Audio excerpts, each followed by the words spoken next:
حدیث شریف میں آتا ہے رسول اللہ صلی اللہ علیہ وسلم نے فرمایا اگر کوئی آدمی کوئی درخت لگاتا ہے تو جب تک وہ درخت باقی ہے، تو جب تک اس سے کوئی انسان، کوئی پرندہ، کوئی جانور فائدہ اٹھائے گا اس وقت تک اس کو ثواب ملتا رہے گا۔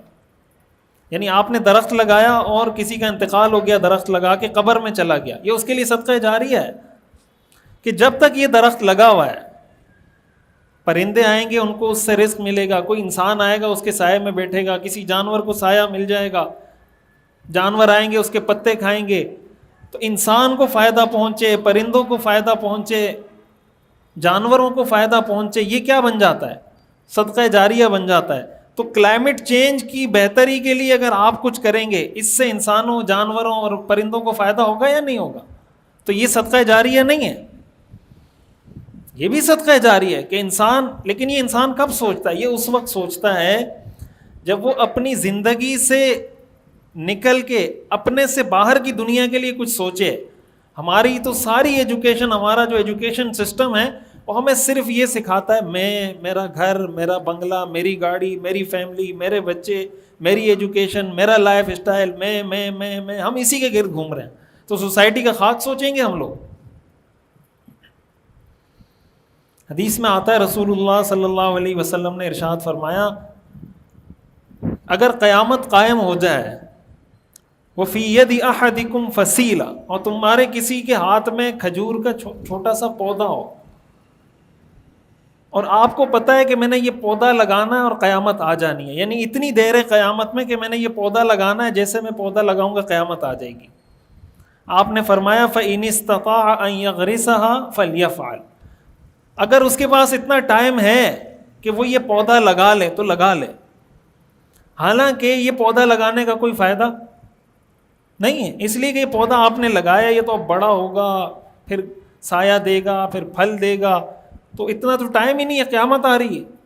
لیکن آپ نے فرمایا کہ کر گزریں، آپ کے بس میں جو ہے وہ کر لیں۔ اس حدیث سے کیا معلوم ہوتا ہے؟ اب آپ کہیں گے یہ تو ساری دنیا کا مسئلہ ہے، میں نے اگر کہیں پودے لگا دیے، درخت لگا دیے، تو میرے پودے لگانے سے ساری دنیا کا موسم تبدیل تھوڑی ہوگا۔ تو اگر ہر آدمی یہی کہے کہ میرے پودے لگانے سے کچھ نہیں ہوگا تو کچھ بھی نہیں ہوگا، اور اگر ہر آدمی یہ کہے کہ میرے لگانے سے کچھ نہ کچھ ہو جائے گا تو بہت کچھ ہو جائے گا۔ ہماری سوسائٹی میں ایسی آرگنائزیشنز کی، ایسے اداروں کی بہت زیادہ ضرورت ہے کہ جو اس چیز پہ فوکس کریں۔ دیکھیں پودا آپ لگا لیتے ہیں، عموماً ہمارے ہاں اس کی کوئی مہم چلنا شروع ہوتی ہے، لوگ پودے لگانا شروع کر دیتے ہیں، بعد میں کیئر نہیں کرتے۔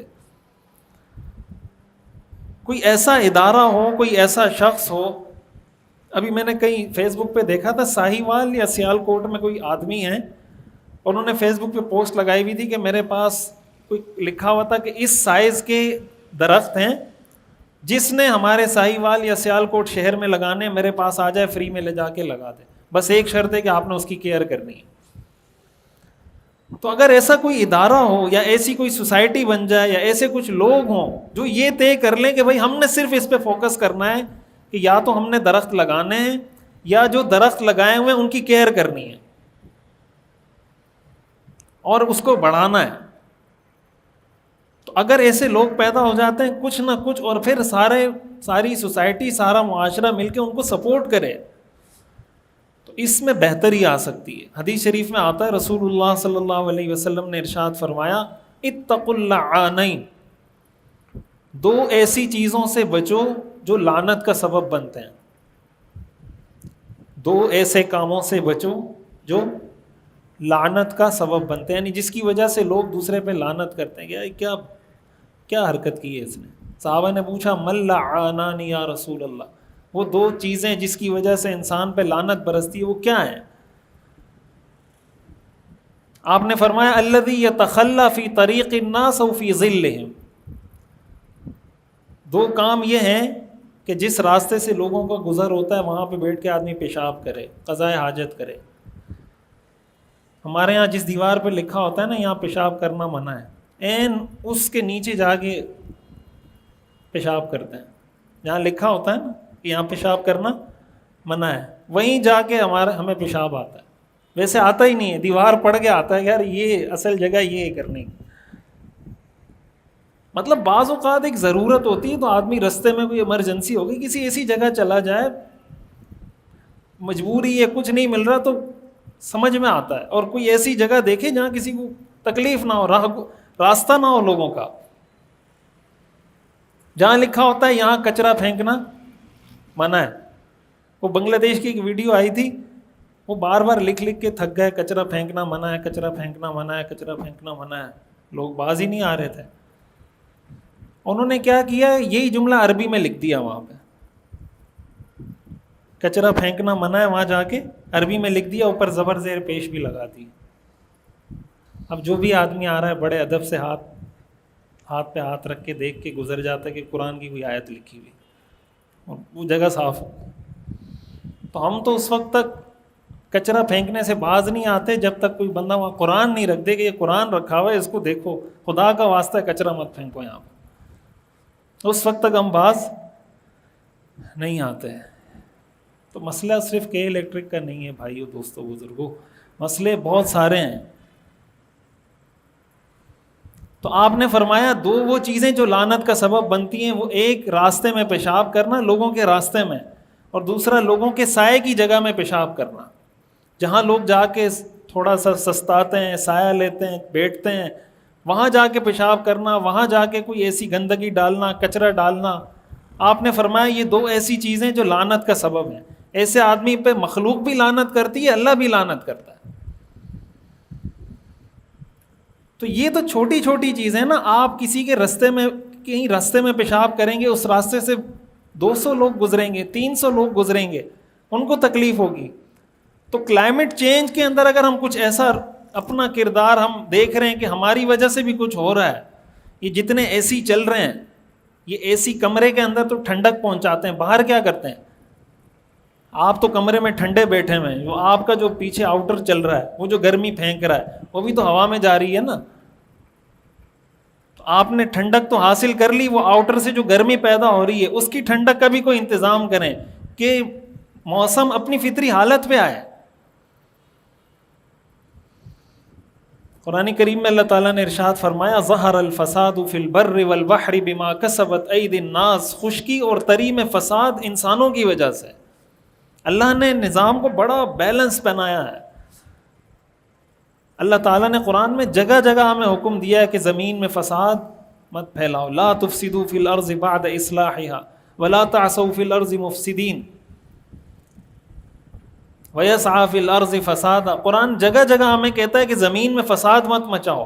تو زمین میں فساد کرنے کے مختلف طریقے ہیں، یہ بھی زمین میں فساد مچانے کا ایک طریقہ ہے. اور آپ دیکھیں انسان جتنی ترقی کرتا ہے، یہ انڈسٹریل ریولوشن کو دنیا کا سب سے بڑا انقلاب کہا جاتا ہے نا، لیکن اس نے معاشرے کے لیے کیا مسائل پیدا کیے. اب جب ٹھیک ہے وہ ریولوشن، اس سے انسانوں کو فائدہ ہوا ہے، لیکن اس کے ساتھ جو نقصانات ہیں ان نقصانات کو ختم کرنا یہ بھی سوسائٹی کی، معاشرے کی ذمہ داری ہے. اور اسلام ہمیں حکم دیتا ہے کہ اس کے نقصانات کو ختم کرنے کی بھی کوشش کریں.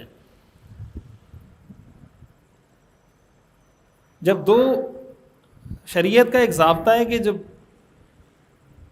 دو لوگوں کا انٹرسٹ آپس میں ٹکرا رہا ہو نا، تو ایک ہوتا ہے کسی کا پرسنل انٹرسٹ، مطلب میرا ذاتی فائدہ کسی کام میں ہے، ایک ہے سوسائٹی کا انٹرسٹ کس چیز میں ہے.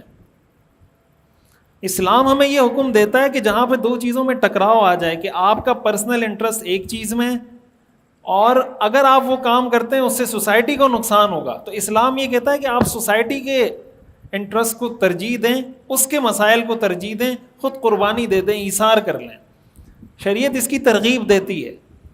اور اگر آپ کی وجہ سے معاشرے میں کوئی مسئلہ پیدا ہو رہا ہے، وہ کام آپ نے کرنا ہی کرنا ہے، تو پھر اس کے حل پہ کوشش کریں. مثلا قربانی آپ کر رہے ہیں نا، تو قربانی تو لازم ہے، وہ تو کرنی ہی کرنی ہے. اب اس کی وجہ سے خون ہوگا، تعفن ہوگا، اوجڑی نکلے گی، اس کا حل نکالیں. خلاصہ کلام میری گفتگو کا یہ ہے کہ یہ جو ہم آج رو رہے ہیں نا کہ گرمی ہو رہی ہے، گرمی ہو رہی ہے، گرمی ہو رہی ہے، گرمی ہو رہی ہے، لیکن اس میں ہمارا بڑا کردار ہے اور اس کو ختم کرنے کے لیے بھی ہم اپنی کوشش کر سکتے ہیں، اور اسلام ہمیں اس کا حکم بھی دیتا ہے. تو یہ جو میسج ہے، یہ پیغام ہے، کوشش کریں یہ لوگوں کو بتائیں کہ یہ اسلام کا درس ہے، یہ اسلام کا پیغام ہے. تو اگر کوشش کریں گے ہم نہ صحیح، ہماری آنے والی نسلوں کو تو کچھ فائدہ ہو جائے گا. 10 سال 15 سال 20 سال بعد تو کچھ فائدہ ہو جائے گا. سیرت النبی صلی اللہ علیہ وسلم کا مکمل اور جامع اور کمپریہنسو کورس دیکھیے ہر اتوار کی رات 10 بجے پاکستانی وقت کے مطابق ہمارے آفیشیل یوٹیوب چینل مفتی رشید آفیشیل پر. اس کورس میں انشاءاللہ آپ اپنے پیغمبر صلی اللہ علیہ وسلم کی مکمل زندگی کے بارے میں جان سکیں گے. خود بھی جڑیں، اپنی فیملی کو، بچوں کو، دوستوں کو بھی جوڑیے.